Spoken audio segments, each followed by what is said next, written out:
fathers, more than anyone else, you set the course for your daughter's life. You are the first man in her life. You are the first authority in her life.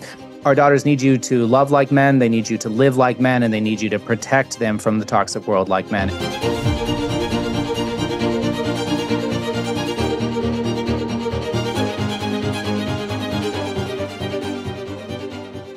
Hey everyone, welcome to another episode of The Catholic Gentleman. We are so blessed that you have decided to join us. We have on this show myself, John Heinen. We've got Devin Shad, who is the executive director of Father St. Joseph. He's a prolific author, a speaker, and close friend. We also have Sam Guzman, who is a mental health counselor extraordinaire and a man who is not as impressed with Oral Roberts' praying hands there in Tulsa as other Tulsans, but that helps us love him more. And we are just so glad that you've decided to join us. Coming up on today's episode, we are going to discuss what we have learned raising daughters, what we as fathers have learned about our role as dads. There are 9 daughters that are, if you add all of our daughters together, that are collective there. I've got 2, Sam's got 2, and Devin bringing in with the win, he's got 5 daughters. And so we have quite thoughts among us. The goal of this episode, though, is to bring wisdom to aspiring fathers or new fathers, bring things to help you bring clarity to your role as a father to these beautiful young women that God has entrusted with you. It is also for older dads to basically take on that yoke, take on that mantle of fatherhood, something that is we are so blessed to have, and maybe you've had a rocky start or you've struggled a bit just like all of us, and hopefully we can help reignite that call within you.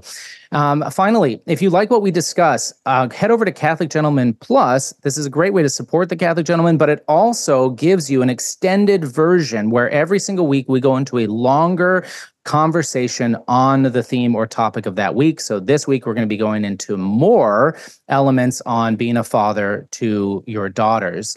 And every single month, in addition to these extended episodes, we're coming out with new sessions. This month, we've got outward appearance, and we're going to be talking about the importance of being a man and what that looks like to others. So anyways, thank you again for joining us. So here we are as fathers. I will start out by saying I am so incredibly blessed with my daughters. I was blessed that God gave me 2 daughters, and Gemma and Gianna, they are my oldest daughters. And so they're my oldest children, and they are daughters, which is a unique blessing, I think, for me as a father to have such loving, caring, and sensitive young women as my daughters to help with my sons that are enough for all of us to pull our hairs out and do that. So, Sam, I wanted to hear your thoughts on your daughters and the blessings that they brought to you in your life. Yes, well, I have 2 older sons, so my daughters are actually in the middle, and they're about a year apart, year and a half, I don't know, something like that. But they're close enough in age that they are best buddies and act like twins. One of their favorite things to do is to dress identically, and then come to me and say, "Dad, who's who? Can you figure it out? Who's who?" And of course, I know right away. But I, play along and pretend like I can't figure it out. But they're basically like twins, and they're so sweet and love girl stuff. Everything's sparkly, unicorns, fairies, all of this stuff, and they just find all of that absolutely mesmerizing. So they're just wonderful. They add so much joy to our life. And it's really, it's taught me a lot about being a dad, having these beautiful little ladies in my life. Yeah. And I wouldn't trade it for anything. So, amen. Yeah, my daughters are 12 and 9 for our listeners, just to kind of give you an idea. And I have learned so much about being not only a better father, but also a better man, through my daughters. So Devin, your daughters are older, and they're all I'm older. They're more. I'd say they've experienced more of life, and you've got 5 of them. So tell us a little bit about that. Yeah. So my oldest is 25, next 24, next 23. She's special needs, confined to a wheelchair. We literally do everything for her except for breathe. Yeah. And then we have a 17-year-old who thinks she's basically 28, and we have a 13-year-old. So 13-year-old. quite a range there. But I think that the one thing that I can say about my daughters is that they have been a big part in healing me. And what I mean by that is, as a man or as even a boy, I grew up with a very disordered understanding of women. And not only that, as an insecure young man, I grew up with an inordinate desire for women. And those two things, that misunderstanding of woman and that desire inordinately for woman, needed to be healed. And so through my wife and these 5 beautiful daughters, I can claim that. I can say that God through them has worked a marvelous miracle in my life. Yeah, thanks be to God. Well, I think that's awesome. I will say that I was a man of a lot of pride, and my daughters have humbled me in a very good way. And I mean that seriously. Like, you think you're generous, but then when your oldest, like my Gemma, is just above and beyond more generous than I've ever been in my entire life. It was a really great testament to be able to witness that just natural desire to give and to love that she has. And it's been incredible. So yeah, I think that's an important point right away. And not that this is one of the points we're going to make, but we made this in a previous podcast, is that women, just by their very nature, are innately giving. It's very natural to them for the most part. Whereas we as boys, we're innately competitive, and we're fighters, and we do have a sentimental side, of course, but so it's really important that we understand that they're different. I mean, that was one thing that was like, wow, they are so different. Like, they think differently, they act differently, they operate differently. That was something it took time for me to get my head around. yeah. Just the way they interpreted reality, the way they reacted to it, yeah. Yeah, without a doubt. So this episode, listeners, we are going to be talking about 2 chief premises that fathers need to be aware of as it relates to their daughters. And then on the second premise, we're going to be talking about 5 ways to do that successfully, and the full extended version of this episode. And so I want to start out with like a battle cry. Fathers, more than anyone else, you set the course for your daughter's life. You are the first man in her life. You are the first authority in her life. And let's be honest, we live in a fatherless society right now. And so many, if not the majority of all the problems, can fall back to failed fatherhood within the lives of, and father wounds within the lives of individuals. And so our daughters need you to love like men. They need you to live like men, and they need you to protect them from the toxic world like men and from the darkness. And so that's why we're here. I feel like we are on a crusade to rediscover fatherhood, and something that we need to take very seriously, and something that this conversation will hopefully help within that. So the first premise, and Devin's written a lot on this, and so I'm so grateful for him being here to really help in our conversation here. But that first premise is you have the power to build her or destroy her, which is exactly what I was mentioning right there at the beginning. So Devin, why don't you take that away and discuss a little bit about what we mean by that? Yeah, I think a story would help contextualize this. When my first daughter, Mattingly, was born, I had no idea about fatherhood or anything. And I remember she was maybe a month and a half old, 2 months old. I can't remember now. But she had caught a virus, and she was having difficulty breathing. And so I called the doctor, and the doctor said, doctor's office said, just take that syringe, put a little saline solution in it, shoot it up into her nostrils, and then suck it back out. Okay. So I was holding her. I put the saline into the syringe, and I put some into her nose. Well, wouldn't you know it, she stopped breathing. And literally, she was dying in front of me. And I didn't know what to do. I flipped her around. I had her now, the belly of her was in my arm with my hand kind of around her chin. And I just started, kind of banging on her back. And out of her mouth came a huge amount of mucus that was just, I've never seen anything like it before. And after that, I was so worked up. Literally, when I was holding, my knee was bouncing off the ground. I was having a nervous mental reaction to it. And after she survived, I went in the shower. I took a shower and I just wept because I didn't realize the fragility, the tenderness, and the dependence of this child on me. And in that moment, too, I also realized, analogously, the great weight and responsibility overall that God has given me in my fatherhood to raise this child. And a girl, a daughter, is like a tender little seedling, and that seedling, you want it to grow up into, let's just say, a bush or a tree or something beautiful, maybe a beautiful flower. But there's a lot of factors to it. You give it too much water, it'll drown. You don't give it enough water, it dies. You give it too much sun, it scorches. And so you put her in the sun of the world and you just say, go, baby, she's going to dry up and she's going to get scorched and burned by the world's allurements and promises. You hide her away and put her in a bushel basket. She doesn't get enough sun and she has no way to relate to the world. You give her too much rain. That is too much of what she wants, TVs and apps and phones and tight pants and dresses and whatever's going to help her to fit in, intemperance and all that immodesty. She's going to drown in those rains, those waters of depression. And if you don't water her enough with your love, your tenderness, your attention, and just your intentionality to exclusively pin in on her and love her, she's going to die.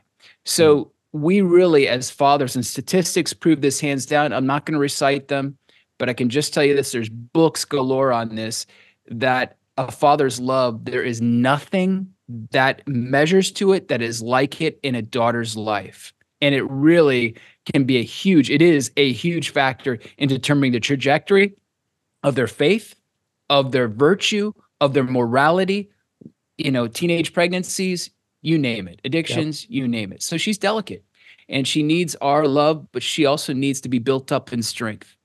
Amen. Sam. Yeah, everything Devin is saying rings true for me as well. And how I would summarize that is, mothers teach a daughter what to do, what femininity looks like. Fathers, though, teach a daughter who they are. Mm-hmm. What you do, who you are, and fathers have a unique power over a daughter's sense of self.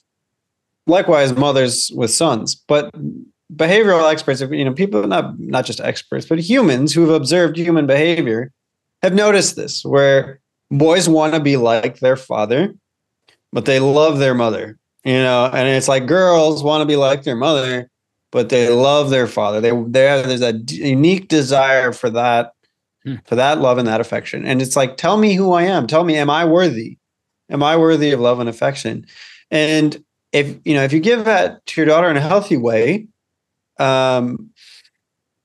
she just blossoms, like Devin is saying, there's just that security, that confidence, that attachment that gives her a foundation for the rest of her life. But also the converse is true. You can destroy her sense of self. You can provide her with a nagging sense of insecurity for the rest of her life, of anxiety, of self-doubt, of unworthiness. And so I know we're painting with a broad brush here, but girls need mother love and father love. But it's just different. They need them both, but they're different. And just fathers have that power over a girl's sense of identity.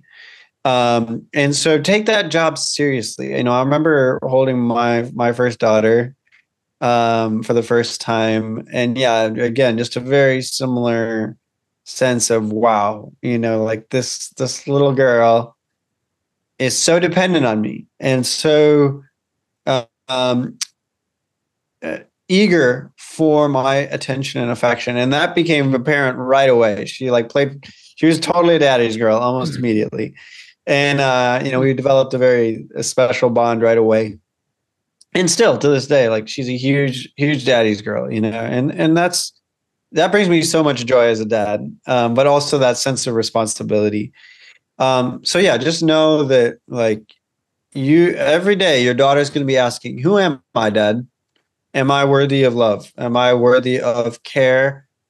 Am I worthy of, your time and attention? And if the answer is no, like it's going to devastate her. And she's going to seek that fatherly affection in all the wrong places, that male attention in all the wrong places. It's going to lead to a lot of heartbreak. So just take that job seriously.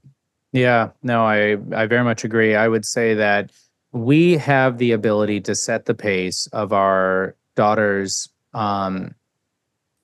vocation and of our daughter's relationship with God the Father and how He is interacting and engaging with her life. And I think that this is heavy. And when I first learned that our job as fathers is to image God the Father to our daughters, I didn't quite know how to experience that or how to accept that. And I'll be honest, I kind of just compartmentalized it, or I tabled it, if you will, of like, hey, I'm going to figure this thing out. I don't need to think too deeply on this. But the older I get and the older my daughters get, the more I realize the truth of that statement that we are imaging God the Father. And so it is divinely ordained as such.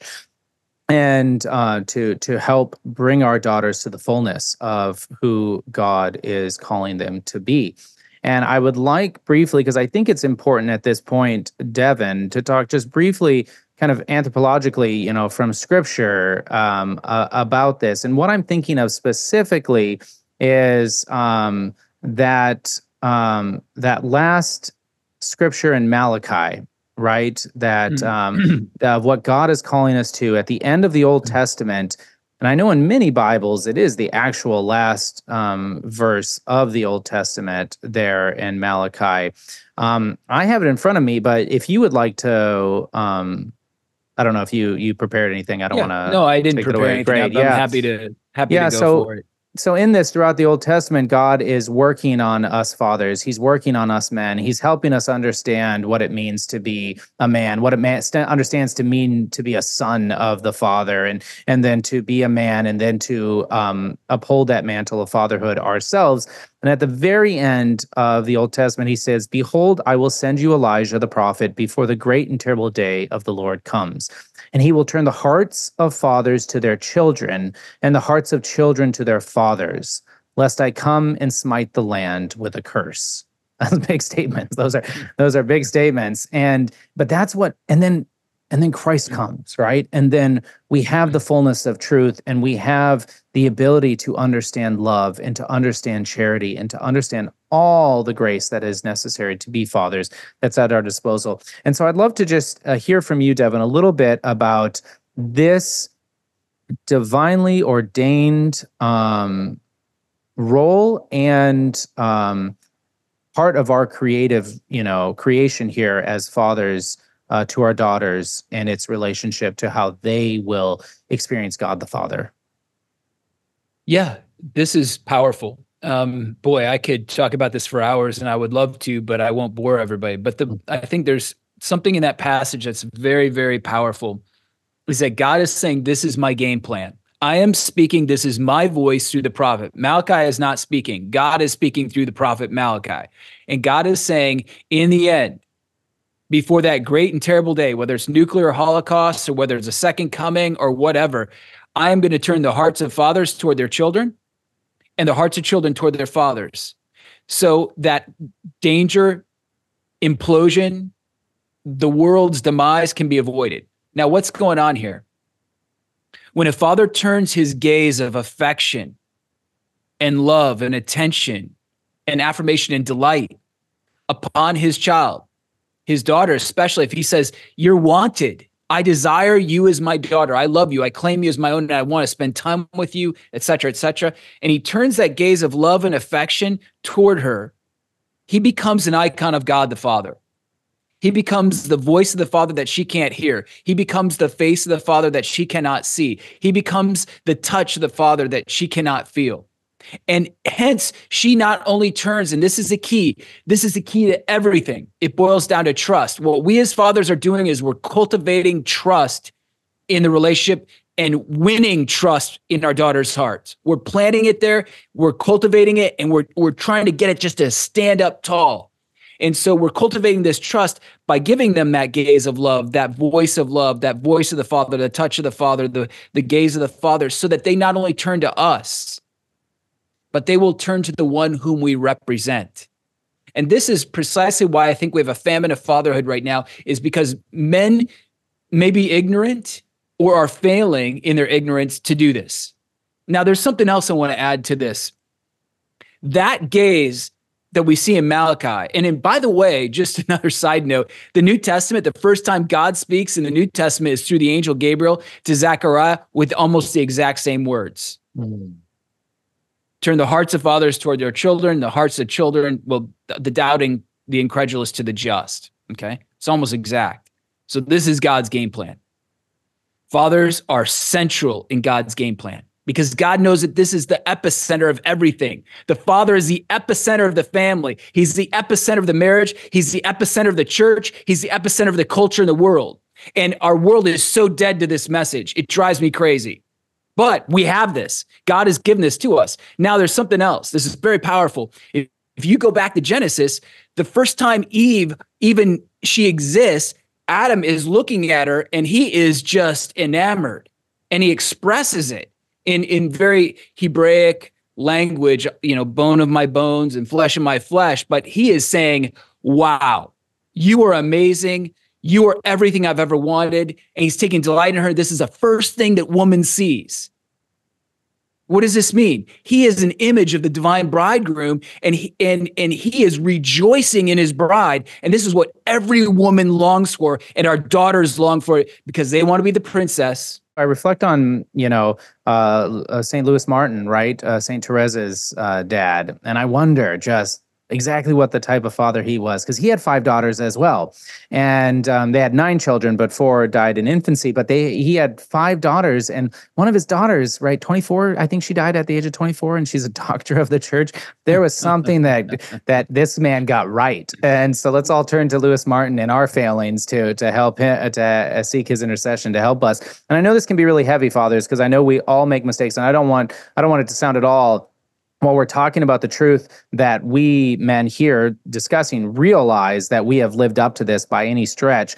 And so it's important to know that, God's grace is there with you, but it is in this knowledge that you can be the father you are called to be. If you don't have this knowledge, and I think about that all the time, we are called to know God, to love God, to serve God. And I think it's placed in that way for a very unique and important reason, right? Is that we've got to know God so that we can better love God. It is in loving something that we humble ourselves. It is in loving something that we want to grow to the next level. And so, and that we can truly live our lives. It's the same thing here when it comes to being a dad, when it comes to being a father, is that you have to know what that means so that you can love it, so that you can adopt it, that you can accept it, that you can realize the weight of it, because our daughters need our love. They need our courage. They need our fearlessness. They need our attention. They need all of that. And I think this is a good segue into our second premise here, which is that she has one chief need, which is to be secure in your love, right? Women desire to be secure and protected in the love of the man in their lives. You are the first man, as I mentioned, the first authority. And so we have this, and I know that we have this meaning 2 things. So Devin, would you take it away and talk about what 2 things do we put underneath this heading of that she has that one chief need? Yes. First of all, amen, amen.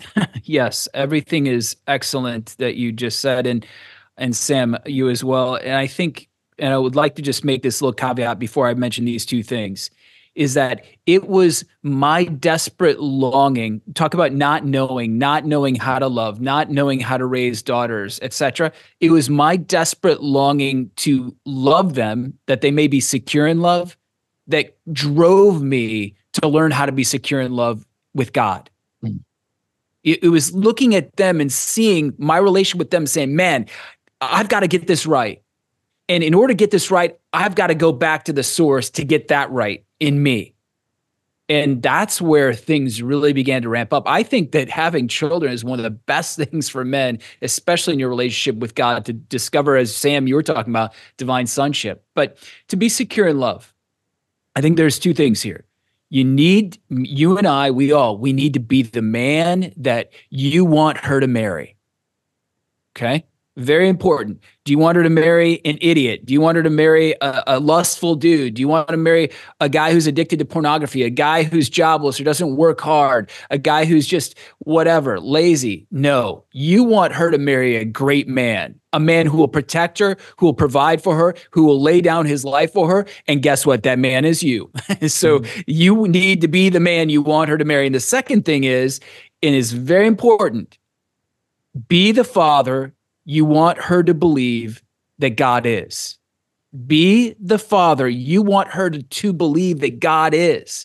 Because if you want her to believe that God is generous and God is benevolent and God is faithful and God can be trusted, then you and we need to step into that and do our best as humanly we can, but aided by God's grace, to be trustworthy, to be benevolent, to be good, to be patient, to be kind. Yes, firm at times and disciplining, but yes, being all those tender, affectionate, and present, because that's what God is for us.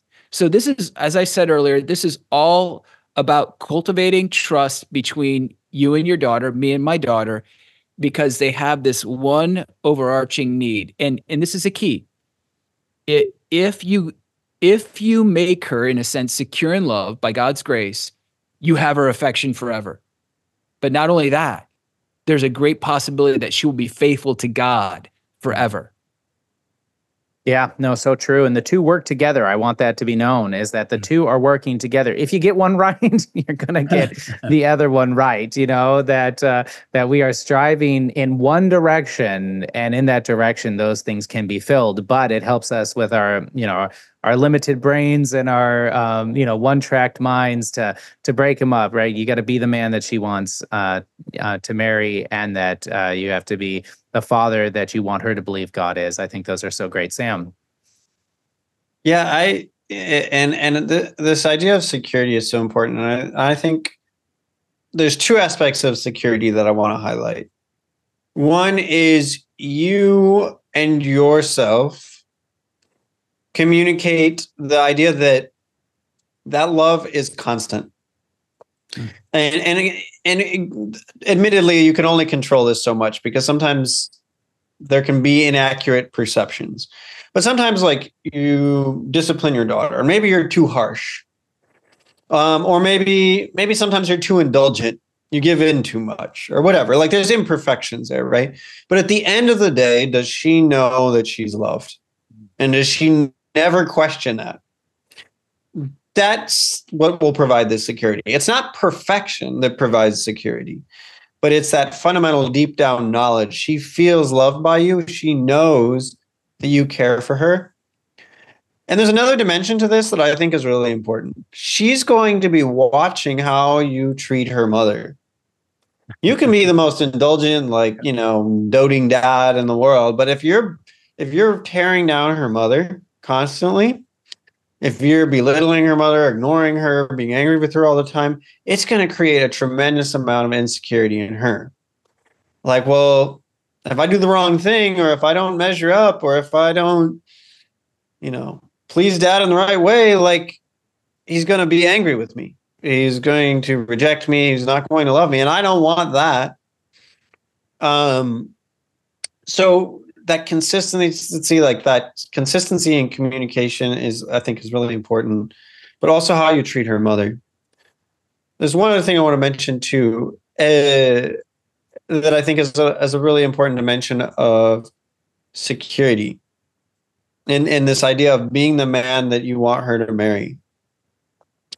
And that's making sure that she is safe with you, in the sense that girls have big feelings. Okay, let's just put that out there. Like, my daughters, like, my 8-year-old can melt down over objectively really silly things, and so can my 6-year-old. I mean, like, they get so worked up. Wait till they become teenagers. Oh yeah, I know. I'm bracing myself, but it's big feelings, like, all the time, right? And as dads, that can be incredibly frustrating, right? Like you just need her to get her shoes on because we're heading out the door and she can't find the right shoe and she's having a fit, or like maybe it's bedtime and you've gone through the whole routine and then she pops out of bed and is like bouncing all over the place and has all this energy. And then you tell her to get back in bed and it's tears and screaming and wailing and like hurt feelings. And then drags it out for another 45 minutes. Like that can be hard to handle as a dad. I admit that. And I think you guys can relate. But what I want to say is, like, at the end of the day, she still needs to be safe, like to feel safe with all of those big feelings. Like you need to be that container. Like you need to be the grown up, really, but also you need to like help her learn to manage her emotions. Yes, but also let her know that her emotions are safe with you. Like if you're constantly belittling her, shaming her, trying to shut her down, just getting her to shut up and comply like some sort of drill sergeant, like that's going to do a tremendous amount of damage to her. And she's not going to feel safe because, men have emotions too. We've talked about this before and we've done several episodes on like the interior life of men. Yeah. But for women, like it looms so much larger, I think. Right. And if they don't feel safe emotionally, they don't feel safe, period. Even if they have a roof over their head and they have, all of those physical needs met, if they're not safe emotionally, it's going to create a sense of underlying anxiety, but also I think a fundamental sense of rejection. Like dad can't handle me. He can't handle who I am. I'm too much. Like, and then that creates all kinds of other issues. And so just encourage you, like make space for those little girl feelings. It can be so huge, and like, let her know that she's safe with you. The times when my daughter's having a meltdown and I just scoop her up and put her in my lap and love on her and just say, it's okay, sweetie. Like, it's okay. Like she calms right down, she snuggles right up and eventually the storm passes. But in that moment, she feels loved. And like that is critical. That's much more important than compliance or, just getting her to do whatever is important to you. So take time and help her feel safe. Yeah, the security in love is a huge, huge need. And I think that we do need to protect our daughters from those things that cause them insecurity, and especially from ourselves. And, I think, we can get into the 5 ways more practically how we build that security in love. But just an example here, which speaks to, I think, maybe like the 5th one, which is, she needs to know that God loves her and God has a plan for her. It's very important. That's very important. And I remember my daughter Mattingly, they all took piano. And even if they didn't want to, they took piano. And Maddie was not like Gabby, our second. She could just get on the piano and play anything. She could make up her own music. She's amazing. And Maddie wasn't like that. Maddie was like the note reader. She memorized the note. She learned, but she was very good. And they would have concerts every year. And there was this one concert that was at the mall, and there was tons of people there. And she knew her song inside and out. She's very good. She got up there, she started playing, and then she froze. Mm. And then she went to play it again, but she couldn't even hit that key. She just froze. And she got up and she came back and she just walked right off the stage. And that's so unlike her. She was a finisher. She was so good at everything she did. And she just broke down. And one of our kind of traditions is after these recitals or after their big events, whatever they are, concerts, whatever, we take them out. I take them out for coffee, or I take them out for a little dinner or something like that. And I was going to take her out. And so I took her out and I said, to her, basically I reassured her, I said, Maddie, look, we all know you can play that song fantastic. And you might not have the talent to play in front of crowds, but you have the talent to play that song. Yeah. And reassuring her, but this was the key. In that moment, I could just see her perking up. I could see her just coming back to life and almost developing like this strength again. And I realized something in that moment was that I was loving her not based on her performance. Mm. And this is a key for fathers. It is. If you really want to be a father like God the Father, and this is a huge lesson for me, and it's not like I get this right all the time, and it took me a while to understand this, but if I'm going to really love my daughters or love my sons, if I had sons, but if I was to love my children, if they disappoint me, that doesn't mean I love them less. If they please me and delight me, it doesn't mean I love them more. I love them the same. It's constant. It's always, it's got to be at that peak level because they're mine. Because they're mine, and I'll do anything for that child, and this is God the Father. He doesn't love you because of anything you do or your produce or your talents, or your gifts or your looks or money or whatever. He loves you for one reason and one reason only, because you're his. Yeah. And he's proved that by sending his son to die on the cross to claim you for his own. That's it. And Maddie believed that so much that the next year she showed up, not by herself, but in a duet with her sister who could bang out the songs by heart, and they played a duet, and it was beautiful. And so she got back on the horse. And I think this is a key. You want your daughter to be confident. You want your daughter to be morally, strong, virtuous. You want her to be skilled in life. You want her to persevere and be patient. Give her God's love, which is to love her no matter what. When she fails or when she succeeds, no matter what, your eyes are on her. Your eyes are on that ball, and you're loving her. You're loving her like crazy. Yeah. I'd like to just mention a little bit about what you said. The reverse of that is when they succeed, right? Not loving them more. I think that's a danger I've fallen into myself. My wife and I have had this conversation many times, is when they do really well on report cards, or something along those lines, or had a great recital or something like that. We dote on them all the more, right? And that can also be a very sensitive area. We have to be very cautious of that, because if they feel like they're only getting your love when you are proud of a specific situation that they have done well, then they are going to be searching just for that. And that's going to be carrying a certain weight and pressure upon them that's not love in the end. And it's such a good point. Yeah, Devin. Yeah, speaking to that, one thing that I did very early on, it had to be a gift from the Holy Spirit. When they would perform well or when they would do something well, I would congratulate them, but I would say to them specifically, I would say, I love you for you. I'm really pleased with what you did, but this doesn't make me love you anymore. I love you intensely because you're you and because you're mine. And the same thing when they failed, like when they're punished. Do you think I love you less? I'm very much a communicator with my children. Like I still, they're older now, and I think I drive them crazy, but I'm like, do you know your father loves you? Do you know I love you? Yes, Papa, yes. Do you know how much I love you? Yes, we know, but that's the thing, is to communicate that over and over and over again. And I would say, don't be afraid to communicate that or ask those questions. Like you're saying, is like, you realize that's fantastic. You did that, but that doesn't change my love for you. I already love you intensely. I think it's important that we do communicate these things. Agreed. Yeah. And when you're communicating that, learn how your daughter feels loved. I mean, this applies for any relationship, your wife, your sons even, but yeah, your daughters too. Like, how do they uniquely feel loved? This is that whole love languages idea, right? But this idea of that, is it time? Does she want to go on a date? Like, does that meaningful to her? I have one daughter who she just loves to spend time. She doesn't really care about stuff. Like, she just wants to spend time. But I have another daughter who loves gifts. Like, it just makes her feel so special. She treasures it forever when you like give her the smallest thing.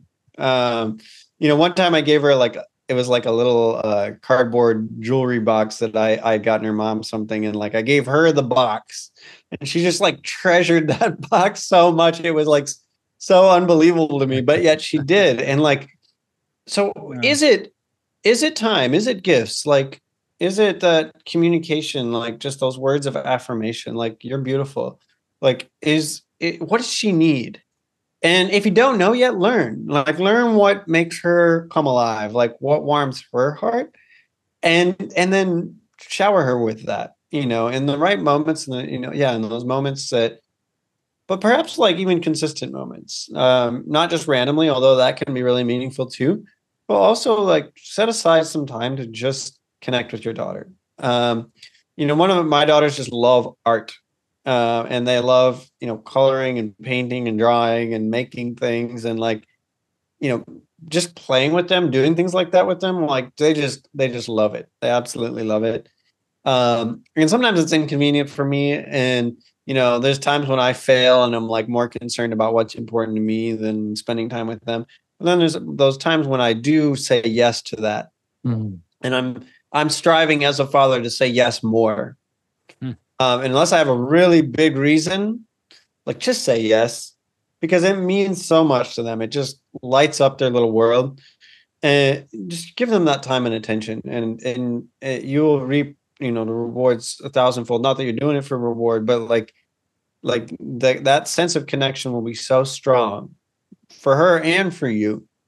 Like again, it just that sense of security that will provide will be irreplaceable. Amen. Yeah, I agree. Well, I think this is good. We've got 5 ways here that you can help your daughter feel secure in your love. We've kind of already touched on them, but we want to break them down into such a way that we as fathers have something tangible, write these down, something that you can be aware Yes. of and that are Yeah. going to pay, as Sam was saying, dividends or be the man that she is in need of. And so that first one is that she must always believe that you find her beautiful. And I think that is so important. Yes, Devin. And the key to that is that you find her beautiful. That's the pivotal point in that statement, is that she has to believe through and through that you as a father find her beautiful. It is you, not that the world finds her beautiful, not that her friends, not those goggling boys down the street, you. Yeah, no, absolutely. And when I was thinking about this, I was thinking about the importance of ways that we can do this, like hugging your daughter regularly. I think that this is really important because I remember years ago when I read Meg Meeker's book, Strong Fathers, Strong Daughters, that she brought that up, that she was like, I've literally passed out more antidepressants, more anti-anxieties. I've had to deal with more young girls tell me when they're 14 years old that they have to have premarital, sex just to keep their boyfriend and stuff like this. And she was like, and it all comes back to the fact that they never received a pure physical touch from their father and something good that expressed their love and that beauty that they had within them. And so that's what came to mind right away as a way us men can really help our daughters. It might not be natural for you, and that's why I'm bringing it up, is that there are a lot of fathers, I've talked to quite a few, that don't want to hug or kiss their, kid on the forehead or something like that because they just have this certain image of man that doesn't allow those things to happen. And I'm always the first to push back. And then if she's not experiencing that pure love of a father, she's going to seek it elsewhere, and then she's going to expect it elsewhere. So, Sam. Yeah, I agree completely. And yes, like physical affection with your daughters is so important. But that goes both ways, right? Like you need to teach them what appropriate physical touch is. You need to have those appropriate boundaries, but also like you do need to provide that for them because they need that, they crave that, and like my little daughter, just like my oldest daughter, like she just loves like crawling up in my lap, just sitting in my lap, and like if I just like rub her back gently or something, like she just eats that up. And like that is so important, or just, sometimes I'll reach up and like hold my hand, and like that, just that sense of security. We talk about feeling loved, feeling secure in love, things like that. And what we often think is like that's rational and cognitive. They know at a propositional level that I love them. Look at all the things I do for them. Maybe I'm putting them in a private school. I buy them clothes. I put food on the table. I paid a mortgage, put a roof over their head. Like surely they know that I'm loved, that they're loved. I mean, and yet at the felt sense, like they don't feel loved at all. Like maybe cognitively, like, okay, dad's doing stuff for me. Maybe at some level he loves me. Yeah. But as far as like feeling loved, I don't feel loved at all. And like that's always the heart level is always going to trump the head. Like they're just maybe cognitively like the Pope cares about you because he's the Pope and he cares about all the faithful, but he's thousands of miles away. Like, does he really care about me? No, he doesn't really care about me. It's like that sense, like you don't want to give your kids that sense, that like dad just loves me out of some like parental obligation or duty. Like, no, you want them to know that you really delight in them specifically. And I would say that, and you guys could add to it or correct me, but I think giving our daughters that attention, like Devin, you were saying, that gaze that they are looking for on a regular daily basis, is another way that we can affirm their beauty. And because they are worth our gaze, they are worth our love in that expression of it. Absolutely. It comes down back to that reoccurring theme of Jesus says, whoever looks at a woman with lust commits adultery in the heart. But then he says to Simon the Pharisee about the woman who barges in on their dinner, who's probably a prostitute, do you see her? There's a difference between looking at and seeing. And I think that's so important. I try to do this so often, is not just to look at my girls, but to see them, And so I make comments. This is the practical side of me. I'm very intentional. I'm like, hey, is that a new sweatshirt? Oh, I like it. Is that a new dress? Wow, you look great in it. Boy, you remind me so much of your mom when I first met her, and those type of comments that say, wow, I see you. I see you. Wow, your hair looks so beautiful today. Well, it's because I showered, Dad. Oh, okay, great. But you still look great. Whatever. but the point is I see you. Yeah. I don't just live with you and accept you, but I choose you and I see you. And I love the daughter dates because it's the moment that I can sit across the table and I can really make that deep eye contact, not in a spooky way, but like in a real way. And I just say, why, do you know how beautiful you are? You are so beautiful.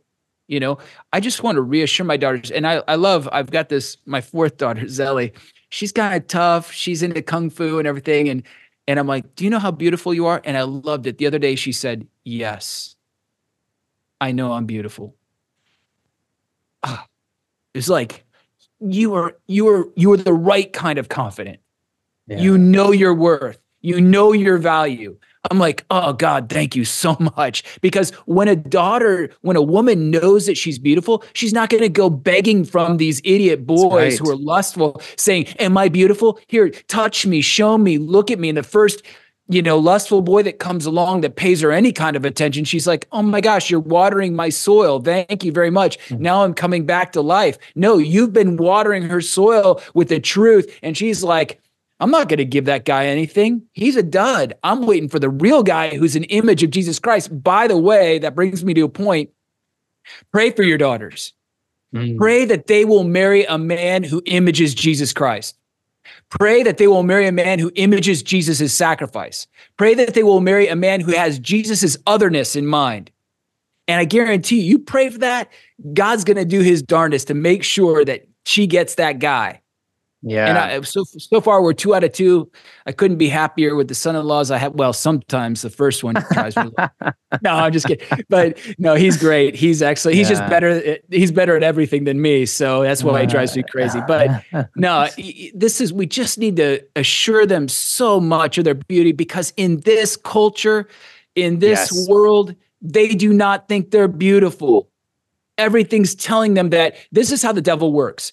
The devil says, you know what? You're not good enough. But if you just did this, you would be all that. So he plays on the shame and the insecurity to get the buy-in. This is what porn producers do this. Well, you're kind of beautiful. You kind of got what it takes, but we're probably not going to use you. And then she's sitting by the phone wishing that this guy would call. Finally he does, and she's willing to do whatever they want. That's the way the devil works. The devil says, you don't really have what it takes. And then, but if you just wear a little bit tighter pants, a little bit lower shirt, maybe a little more makeup, then guess what? Then you'll be all that and more. Mm. If we water their soil, so to speak, with God's love and assure them of their beauty, assure them, and this is the key with beauty too, is I tell my daughters this, I know I'm ranting, but I tell my daughters all the time, there is nothing more beautiful than a woman who prays. Your interior beauty makes your exterior beauty all the more beautiful. Yeah. That's a big thing I hammer on. And when they start to believe that they have this interior beauty that's just being expressed in and through the body, and they believe that, they're not going to give themselves to some joker.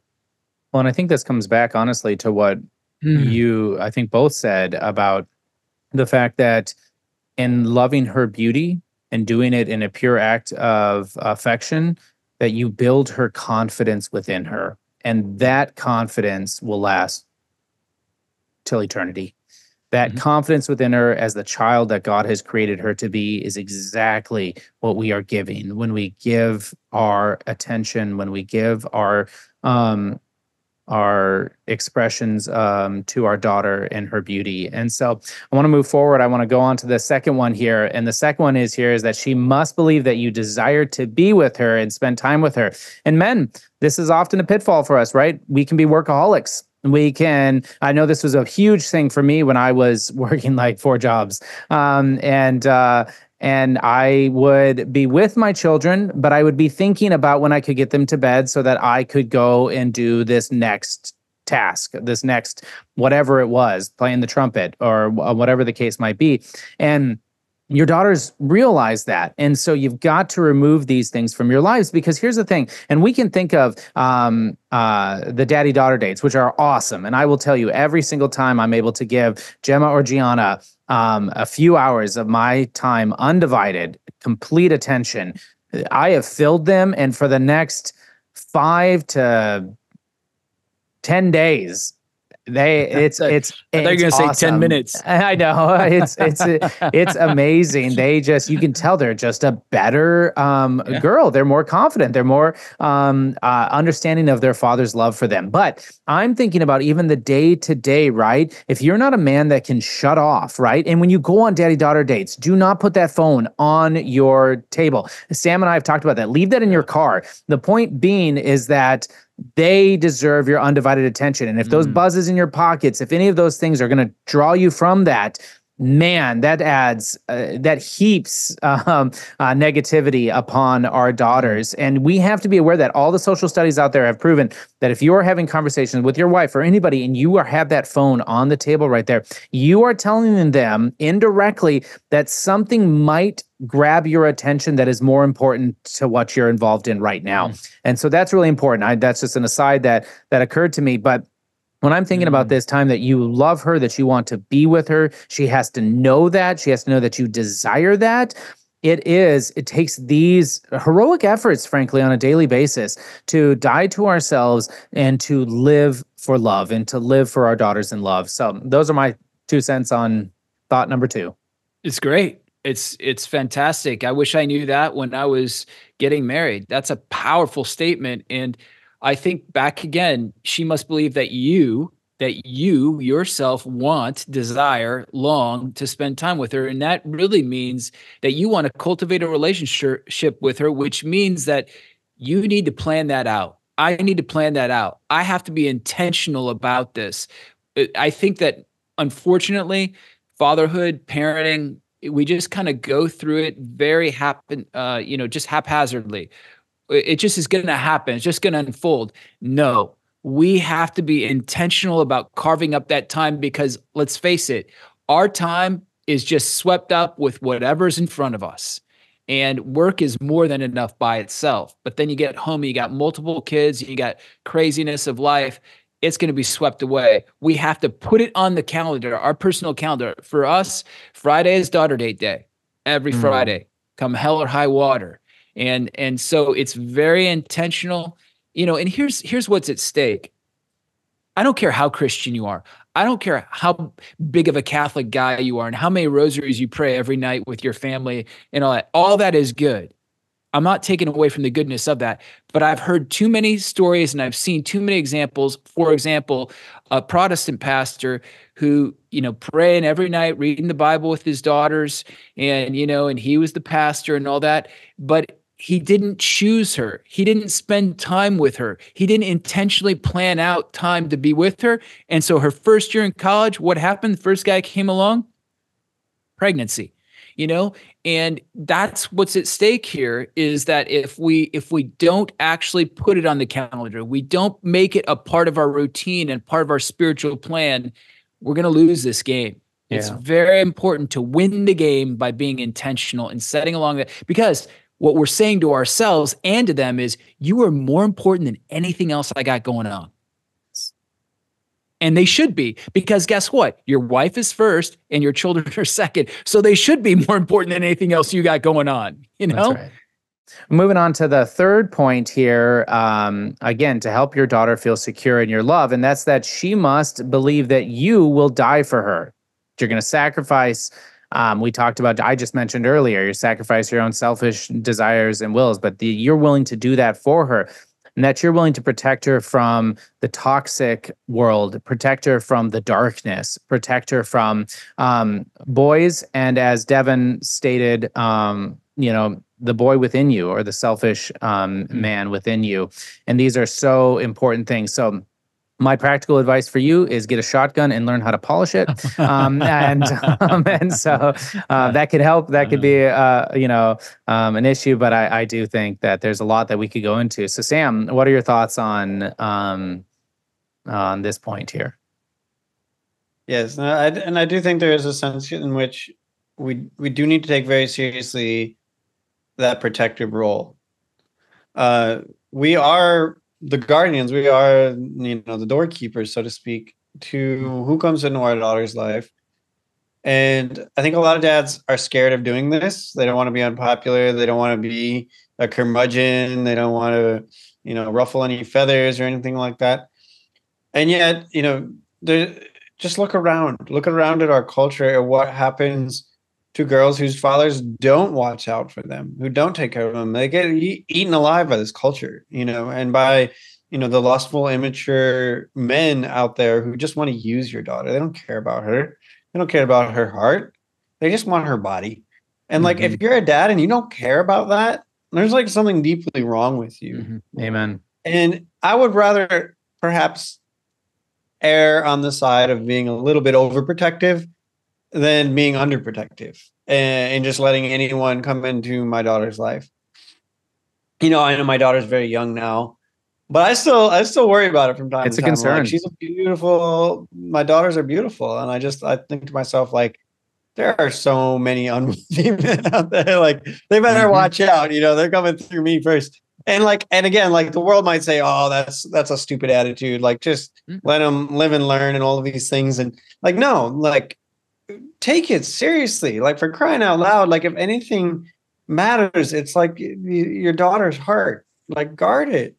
I'm not saying a guy has to be absolutely perfect, and has to have his super high paying job and has to have been a Navy SEAL at some point and done a triathlon or something and mastered every facet of virtue. But seriously though, like, what kind of people are you letting approach your daughter? Like, they should kind of be on notice. Like, you got to go through dad first. Like, that's my personal opinion anyway. I would much rather err on the side of protectiveness than permissiveness, because the culture is toxic. It really is, and it tears girls apart, and I do not want that for my daughters. I couldn't agree more. I just want to add one little statement here. You mentioned that the world will, scoff at this, if you will, and Dave Ramsey had a quote that I remember him saying is that I don't go to a homeless person for financial advice. And I'd say right here, we're not going to the world, for advice on protecting our daughters. And I think you're spot on. We need to be overprotective. And so, Devin, you've had some success. You've got 2 daughters that have already found men, to your words, better than you. and so thanks be to God for that. So what are your thoughts when it comes to protecting? What did you do well and successfully to bring this about? How did you respond to God's grace in these moments? Yeah, I think that the first one was that I protected them from myself. So, like we were talking about, Sam, I think, one of you mentioned the idea of protecting from yourself, especially in terms of lust and everything. I think one thing though, for me, I'm very sarcastic. And I have a real bent for that. And women, and this is a very important point, young girls, daughters are much different than boys. Like, you can be sarcastic with your son and it'll slide. He gets that you're at some level, he kind of can get it, and because there's just something about the male mind that understands, oh, wait, we poke fun at each other a little bit. the female mind, especially young girls, they don't get that, especially when it comes from dad. In fact, if you're sarcastic about something that matters to them, like if you touch upon their looks or you touch upon something that they've done, like a performance kind of situation, you're done. You have, that's a nuclear bomb. You have just launched a nuclear bomb, and they will never forget. They will never forget. And so I had to learn early on to protect them from myself in terms of sarcasm. Literally, the Greek of that is to bite, to chew, to gnaw at, right? And so also to protect her from me goggling at other women. That was huge. But then I think that with the guys, a really great example. I remember this woman telling us a story. She's a young, beautiful woman, and she was going to the beach with her friends, and all of her friends were wearing two pieces. And she asked her dad and mom if she could wear a two piece. And her dad said no. And she dug in. She got upset. She did wear the wrestling singlet to the beach. I'm just kidding. But she did wear the one piece. And, but she didn't talk to her dad for like 2 weeks. I mean, she was stone cold. She was hardcore, and he let it ride. He didn't bust in. He just let her have her time. And then finally, it was like maybe during dinner or something, he maybe said something about something else. And then she busted in. She said, how could you? How could you embarrass me in front of all my friends and make me wear that one piece, swimsuit when all my friends were wearing the two pieces? And he just calmly, he looked at her. He says, because you are beautiful, because you are gorgeous, because you're mine, and you're meant for so much more. And I will not allow your beauty and your dignity to be handed over to young, lustful boys to be taken advantage of, because there is somebody waiting for you who you're going to be worthy of. That was it. And guess what? She says that story with a beautiful smile on her face because she married that right guy. Wow. And I think that when it comes to clothing, when it comes to anything, that's how we need to talk to our daughters is like, look, I don't want you to look like an Amish woman. Nothing against the Amish, but I don't want you to look frumpy and all that. We see that in a lot of Catholic circles, which kind of it really bothers me, because it's like, you don't have to repress beauty. We're just saying dress modestly, right? You know? So don't go trying to be ugly on purpose is what I'm saying. But I think that with our daughters, we need to say, look, you are beautiful, and you don't have to wear that super tight pair of jeans in order to be beautiful. You just are beautiful.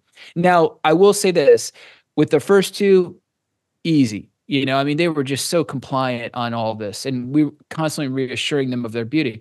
But as time goes on, those older daughters and their husbands and more of life is seen, et cetera. And the younger ones maybe want a little bit more of the world, right? And so you have to pick your battles, and you have to know which mountain to die on, and you have to ride the pedal a little gently sometimes and just work. Because the thing is what you don't want to do is you don't want to shut them down and say, no, this is the way it's going to be. You are not wearing mascara. You're not getting earrings, blah, blah, blah. Those are easy ones, right? But no. And then they think, I'm never talking to him again about anything. Yeah. You want at the baseline, the key is to keep the communication line open so that way you can continue to speak love into them. You can continue to assure them of their beauty. Even when maybe they're with their free will, they're going off the track a little bit, you're keeping those communications lines open. And this is what I found. When my daughters want to kind of stretch it because they trust me, they come back. There's like this little bit of a rubber band effect. They'll stretch it a little bit, and then they realize, it's not as good as what I thought it was. And then they come back. And I find they're more virtuous after that. Like it hasn't been repressive. They've learned it, which I love. There's just a couple things that I do need to add to this point here. So I before we jump on to anything else, is that we need to protect her also from the plan that you have for her life versus the plan that God has for her life. And so I think that this has been something that I have fallen many times, is that I am naturally type A. I have to be the best at everything, and I have to work towards this. I know. And so when I was bringing up, praising her or praising your daughters for their report card, I learned that praise God because of my wife early on, kindergarten, first grade, that sort of thing, is that I have to actually really temper myself, because when they get straight A's, I'm just like, yes, this is it, and then when they get a B, I'm like, let's figure out what we need to do to manipulate the system, or what we need to do to make sure that you can get an A next time, and I have to protect myself from, because we need to cultivate within the heart of our daughters the woman that God needs them to be, not the woman that we think they should be. And so that's God's role, and that's where he enters in with his grace, and we need to allow them to flower through these boundaries that we're putting up and through our roles as fathers. And so I just wanted to mention that. And then finally, because we are imaging God the Father, it's so important that in this area, we are also protecting her from those areas that are not of God, right? So our own anger, and you guys have mentioned other things, right? Reactions and stuff like that. But I always go back to in Moses, the Lord, a God merciful and gracious, slow to anger and abounding in steadfast love and faithfulness. That's who God is. That's the image that we have to create. And frankly, if you're somebody who's quick to anger, if you're somebody who's prone to reaction, right? You got to temper that. You've got to work hard against that. You've got to start building up the virtues within your own lives, so that that's not pushed upon your daughter. And so I think these are really important points that I just wanted to get out there as other thoughts when how you're willing to die to yourself, and that she can witness that. Thank you for joining us on that part of the episode. If you liked what you heard and you want to go deeper into it, head over to Catholic Gentleman Plus. It's a great way to support us. It also gives you just tons and tons and tons of incredible resources and material to help better live your life as a man. This week, we're not coming out with a live question that we're answering, but if you have one, we love answering those. So send it to us at podcast@catholicgentleman.com. We get those and we read through them, and then we bring them up on the episode. If you want to record yourself asking the question and send it via email, we'll play it here on air, so you can have yourself heard by thousands and thousands. And so, again, so grateful for those questions. Please send them our way. So now we come to a part in the episode that we all enjoy, and that's the putting on the new man. This is actually to challenge you, men, who are listening, to become a better man this week with something that you actively have to do. And so this week, it might not come as a shock, but it's going to be to take your daughter out on a date. Now, I want to say that this is for all men. If your daughter no longer lives in the house and she lives around you, surprise her. Give her a call up and say, hey, sweetie, I'd love to take you out to dinner, right? Your mom, maybe not volunteer your wife, but your mom can watch the kids. Work through that though. Find a way. If she doesn't live near you, make it a point to give a phone call to her just out of the blue. These are important things. Our daughters are always welcoming that, and they always will. If this is not something you've ever done before, even better. Start now. So for us younger fathers, this is the opportunity, right? Within the next 7 to 10 days, set it up on the calendar, like Devin was saying. Put it there that you are going to take your daughter out. If there's financial burdens in the family, that's okay. Go to a park, take a popsicle, maybe not during the winter, take some hot chocolate, and play a board game with her, right? There is infinite of possibilities that you can do to make this a reality. So the only reason I mention all those disclaimers is so that we're not hearing listeners here make excuses as to why they can't do this for their daughters. And so this is a challenge to each man to take their daughter out on a date this week. Devin, anything you'd ask? Sam, anything you'd add? I cover all the bases. You covered them. I just Awesome. got to tell you, my daughter dates were some of the best moments in my life. I remember taking my daughters to this park and just grabbing some donuts and a coffee, sissy coffee, foo-foo coffee, and just sitting up on the hill, looking out over the river and seeing the steamboats and the train go by. And we had a picnic. Yeah. And man, just some of the best conversations, the best time ever. And I just, now that they're older, I wish I had more of those now. So you've encouraged me. I'm going to try to talk to my son-in-law to arrange it so he takes care of the kids and I take my oldest daughter out. Amen. I love it. Well, thank you, men, both so much. It's always so enjoyable, especially to hear your relationship with your daughters to help me better my relationship with my daughters. So I really appreciate you being with me You too, today. John. You too. Well, as we end each of our episodes, Be a man, be a saint.